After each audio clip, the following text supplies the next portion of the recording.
So my office is in the Bullitt Center, which is a living building. Living building is a designation that is a performance-based standard for sustainability, where it is net zero energy, net zero water, utilizes materials very wisely and from local sustainable sources, and implements health, equity, beauty, and uses the site well. There are 6 or 7 imperatives of the Living Building Challenge.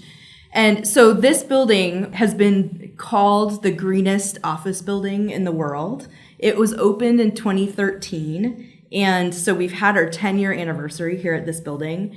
And it was built as a proof of principle that it's possible to build a building that gives back as much to the environment as it takes.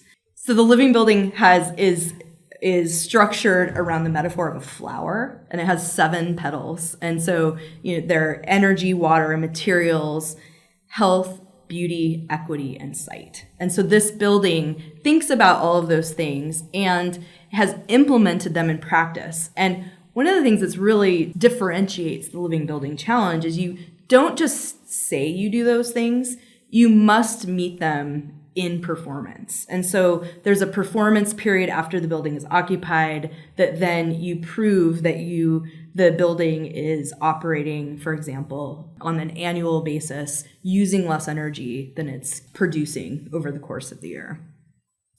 So the net zero energy goal, how is that achieved here? Yeah, so great question. So it is measured by the performance of energy over the course of the year. And so you must generate as much energy as you use over the course of that year. And at the time of the Living Building Challenge, when the Bullitt Center was built, you had to generate all that electricity on the site itself. And so the first measure to do that isn't generate the electricity. The first measure is energy efficiency. And to do that, this building, first, the envelope is very, very high performance. And so I talked to architects about the first piece of energy efficiency is in your court to create and design a really good envelope. And then the mechanical systems can support the needs of the heating, cooling, and ventilation in a much more energy efficient way.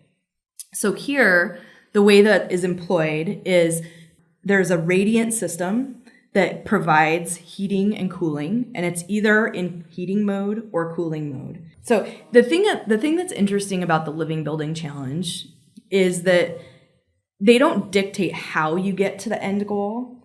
They just say what the end goal needs to be. And so it's actually pretty general as a standard, but so you could get there in all kinds of different ways. You could design a passive house that then met the net zero energy goal by being very energy efficient and then needing a smaller generation system. In this case, it's not a passive house standard envelope, but it's a very high performance envelope.